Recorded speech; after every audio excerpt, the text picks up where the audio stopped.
नमस्कार, आप देख रहे हैं इक्वालिटी न्यूज़ और मैं हूं काजल आपके साथ। चलिए नजर डालते हैं आज की प्राइम टाइम खबरों में इस वक्त की बड़ी खबरों पर। बीजेपी की ओर से देश भर के 15,000 मंडलों में जश्न मनाने के निर्देश दिए गए हैं। जीत के जश्न के दौरान केवल द्रौपदी मुर्मू के पोस्टर्स ही लगाने के निर्देश जारी किए गए हैं। राष्ट्रपति चुनाव को लेकर एनडीए उम्मीदवार द्रौपदी मुर्मू की जीत लगभग तय मानी जा रही है। जहां एक तरफ बीजेपी और उसके सहयोगी दल द्रौपदी मुर्मू की जीत को लेकर आश्वासित नजर आ रहे हैं, तो वहीं दूसरी तरफ विपक्ष में बड़ी फूट उनके उम्मीदवार यशवंत सिन्हा की जीत की संभावना को मुश्किल बना रही है। बीजेपी राष्ट्रपति चुनाव में द्रौपदी मुर्मू की जीत को लेकर इस कदर कॉन्फिडेंस में है कि उन्होंने जीत के जश्न की तैयारियां भी शुरू कर दी है। जानकारी के मुताबिक बीजेपी ने देश में करीब 1,30,000 आदिवासी गांवों में द्रौपदी मुर्मू की जीत का जश्न मनाने की योजना बनाई है। 21 जुलाई को राष्ट्रपति चुनाव में द्रौपदी मुर्मू की जीत की घोषणा होते ही बीजेपी जश्न मनाएगी। इसके लिए बीजेपी की ओर से देश भर के 15,000 मंडलों में जश्न मनाने के निर्देश दिए गए हैं। महाराष्ट्र में नई सरकार आते ही मुख्यमंत्री एकनाथ शिंदे की सरकार ने पेट्रोल और डीजल के दामों में भारी कटौती कर दी है। महाराष्ट्र में नई सरकार बनने के बाद जनता को बड़ी राहत मिली है। राज्य के एकनाथ शिंदे सरकार ने आम आदमी को पेट्रोल और डीजल के बढ़ते दामों से छुटकारा दिलाते हुए पेट्रोल 5 रुपए और डीजल 3 रुपए प्रति लीटर सस्ता किया है। बता दें कि गुरुवार को राज्य सरकार की कैबिनेट बैठक में पेट्रोल और डीजल पर वैट घटाने का फैसला हुआ है। मंत्रालय में मंत्रिमंडल की बैठक के बाद सीएम एकनाथ शिंदे ने संवाददाताओं को बताया कि इस फैसले से सरकारी खजाने पर 6,000 करोड़ रुपए का भार पड़ेगा। सीएम शिंदे ने कहा कि इससे पहले केंद्र सरकार ने 2 बार टैक्स कम किया था और राज्य सरकार को कहा था कि वो भी ईंधन पर लागू करने वाले वैट में कटौती करे। तो वहीं उप मुख्यमंत्री देवेंद्र फडणवीस ने कहा कि शिवसेना और भाजपा की सरकार ने ये फैसला लोगों के कल्याण की खातिर लिया है। इसके अलावा देवेंद्र फडणवीस ने ट्वीट कर कहा कि ये घोषणा करते हुए खुशी हो रही है कि मुख्यमंत्री एकनाथ राव शिंदे के नेतृत्व में नई सरकार ने पेट्रोल और डीजल की कीमतों में क्रमशः 5 रुपए प्रति लीटर और 3 रुपए प्रति लीटर कम करने का निर्णय लिया है। आपण एक एक निर्णय जनतेच्या हिताचा घेतला पाहिजे आणि म्हणून आज आम्ही पेट्रोल आणि पेट्रोलवर 5 रुपये आणि डिझेलवर 3 रुपये अशा प्रकारचे जे दर आहेत ते कमी करण्याचा निर्णय घेतलेला आहे। यामुळे जवळपास 6,000 कोटी रुपयाचा शासनाच्या तिजोरीवर भार पडेल, परंतु 6,000 कोटी रुपये जनतेला त्यामधून दिलासा मिळेल। हा एक महत्त्वाचा निर्णय या ठिकाणी आम्ही घेतलेला आहे शासनाने।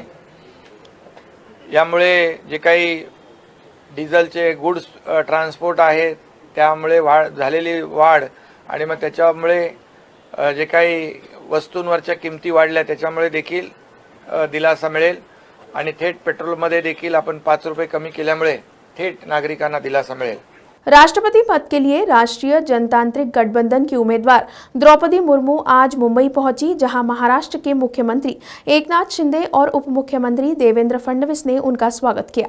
राष्ट्रपति चुनाव में राष्ट्रीय जनतांत्रिक गठबंधन की उम्मीदवार द्रौपदी मुर्मू देश भर में विधायकों से मत एवं समर्थन देने की अपील कर रही है, जिसके मद्देनजर राष्ट्रपति पद की उम्मीदवार द्रौपदी मुर्मू आज मुंबई पहुंची, जहां महाराष्ट्र के मुख्यमंत्री एकनाथ शिंदे और उप मुख्यमंत्री देवेंद्र फडणवीस ने उनका स्वागत किया। गौरतलब है कि शिवसेना अध्यक्ष उद्धव ठाकरे ने मंगलवार 12 जुलाई को कहा कि उनकी पार्टी राष्ट्रपति पद के लिए एनडीए की उम्मीदवार द्रौपदी मुर्मू का समर्थन करेगी। उद्धव ठाकरे ने कहा कि शिवसेना बिना किसी दबाव में द्रौपदी मुर्मू को समर्थन देने की घोषणा कर रही है, जिसके बाद विपक्ष के राष्ट्रपति पद के उम्मीदवार यशवंत सिन्हा ने उद्धव ठाकरे द्वारा एनडीए उम्मीदवार द्रौपदी मुर्मू को समर्थन करने को लेकर टिप्पणी की। उन्होंने कहा कि उद्धव ठाकरे को मजबूर किया गया है कि वो राष्ट्रपति चुनाव में द्रौपदी मुर्मू को समर्थन करे। बता दें कि राष्ट्रपति चुनाव के लिए एनडीए की प्रत्याशी द्रौपदी मुर्मू का मुकाबला विपक्ष के उम्मीदवार यशवंत सिन्हा से है। हरियाणा के कुछ विधायकों को मिली धमकियों पर मुख्यमंत्री मनोहर लाल खट्टर एक्शन मोड में नजर आ रहे हैं। मुख्यमंत्री मनोहर लाल खट्टर ने बुधवार को वरिष्ठ अधिकारियों की एक बैठक बुलाई और उन्हें इस मामले में तत्काल और सख्त कार्रवाई करने के निर्देश दिए। दरअसल मुख्यमंत्री मनोहर लाल खट्टर ने अधिकारियों से कहा कि इस मामले में सख्त कार्रवाई की जानी चाहिए। जानकारी के अनुसार भारतीय जनता पार्टी के एक और मुख्य विपक्षी दल कांग्रेस के 4 विधायकों को धमकी मिली है। विधायकों को मोबाइल फोन पर धमकी देकर उनसे पैसे मांगे गए हैं।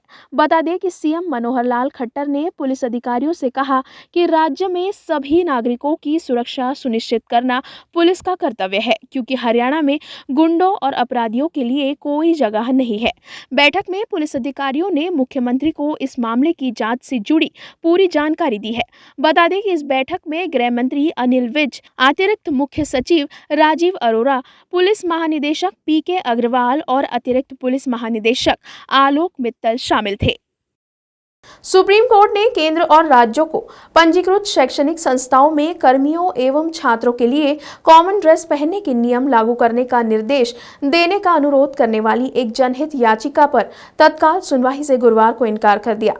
सुप्रीम कोर्ट ने केंद्र और राज्यों को पंजीकृत शैक्षणिक संस्थाओं में कर्मियों एवं छात्रों के लिए कॉमन ड्रेस पहनने के नियम लागू करने का निर्देश देने का अनुरोध करने वाली एक जनहित याचिका पर तत्काल सुनवाई से गुरुवार को इनकार कर दिया। याचिका में कहा गया है कि एक जैसी पोशाक समानता सुनिश्चित करने और भाईचारा तथा राष्ट्रीय एकता को बढ़ावा देने के लिए जरूरी है।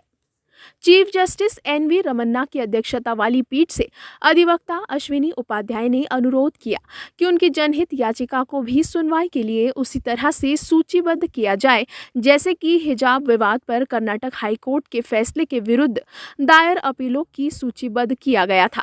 पीठ के सदस्यों में जस्टिस कृष्णा मुरारी और जस्टिस हिमा कोहली भी शामिल है। पीठ ने वरिष्ठ अधिवक्ता प्रशांत भूषण की दलीलों पर संज्ञान लिया। बुधवार को सुप्रीम कोर्ट ने कर्नाटक के शैक्षणिक संस्थाओं में हिजाब पर प्रतिबंध हटाने से इनकार करने के कर्नाटक हाईकोर्ट के फैसले को चुनौती देने वाली याचिकाओं को अगले सप्ताह के लिए सूचीबद्ध करने पर सहमति दिखाई है। सुनवाई की शुरुआत में उपाध्याय ने कहा कि यह विषय एक जैसी पोशाक पहनने के नियम से जुड़ा हुआ है। इससे पहले फरवरी में निखिल उपाध्याय नाम के व्यक्ति ने अधिवक्ता अश्विनी उपाध्याय और अश्विनी दुबे के द्वारा सुप्रीम कोर्ट में पीआईएल दायर कर हिजाब विवाद के मद्देनजर शैक्षणिक संस्थाओं में एक जैसी पोशाक पहनने के नियम को लागू करने का अनुरोध किया था। जनहित याचिका में केंद्र, राज्यों और केंद्र शासित प्रदेशों के अलावा विधि आयोग को भी पक्षकार बनाया गया और प्रतिवादियों को सभी पंजीकृत तथा मान्यता प्राप्त शैक्षणिक संस्थाओं में एक जैसी पोशाक पहनने का नियम सख्ती से लागू करने का निर्देश देने का अनुरोध किया गया है, ताकि सामाजिक समानता सुनिश्चित की जा सके और भाईचारा एवं राष्ट्रीय एकता को बढ़ावा दिया जा सके। बता दें कि कर्नाटक में कुछ छात्राओं ने स्कूल कॉलेजों में हिजाब पहनने की इजाजत मांगने के लिए हाईकोर्ट का रुख किया था। हाईकोर्ट ने छात्राओं की याचिका को खारिज करते हुए कहा था कि हिजाब इस्लाम की अनिवार्य प्रथा का हिस्सा नहीं है। मशहूर पंजाबी सिंगर दलेर मेहंदी को मानव तस्करी के मामले में 2 साल की सजा मिली है। दलेर मेहंदी पर आरोप है कि उन्होंने गैर कानूनी तरीके से लोगों को विदेश भेजा। इस मामले में उन्हें 2 साल की जेल के लिए गिरफ्तार कर लिया गया है। मशहूर पंजाबी सिंगर दलेर मेहंदी को पुलिस ने गिरफ्तार कर लिया है। दलेर मेहंदी के खिलाफ 2003 में केस दर्ज हुआ था। करीब 15 साल की सुनवाई के बाद 2018 में पटियाला की जुडिशियल मैजिस्ट्रेट कोर्ट ने उन्हें 2 साल कैद और 2000 रुपए जुर्माने की सजा सुनाई थी। सजा 3 साल से कम होने की वजह से दलेर मेहंदी को उसी वक्त जमानत मिल गई। इस केस में आरोपी बुलबुल मेहता को बरी कर दिया गया था। वही शमशेर सिंह और ध्यान सिंह की मौत हो चुकी है। सजा को उन्होंने पटियाला के सेशन कोर्ट में चुनौती दी थी। इसकी सुनवाई के दौरान गुरुवार को एडिशनल सेशन जज एचएस गरेवाल ने दलेर मेहंदी की याचिका को खारिज कर दिया और सजा बरकरार रहने की वजह से उन्हें गुरुवार को गिरफ्तार कर लिया गया। दलेर मेहंदी को अब सजा काटने के लिए पटियाला सेंट्रल जेल भेजा जाएगा।